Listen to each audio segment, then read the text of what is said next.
Hello Srinivasa, ಎಲ್ಲರಿಗೂ ನಮಸ್ಕಾರ. ಇಂದು ಹನುಮಂತ ಜಯಂತಿ. ಅದರ ಪ್ರಯುಕ್ತ ನಾನು ಹಾಡು ಹೇಳ್ತಾ ಇದ್ದೀನಿ.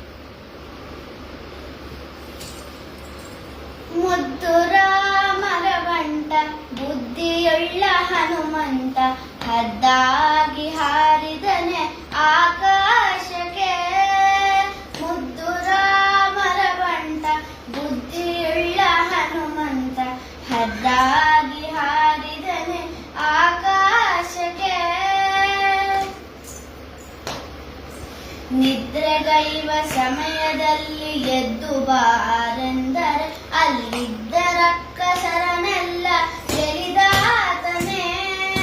ನಿದ್ರೆಗೈವ ಸಮಯದಲ್ಲಿ ಎದ್ದು ಬಾರೆಂದರೆ ಅಲ್ಲಿ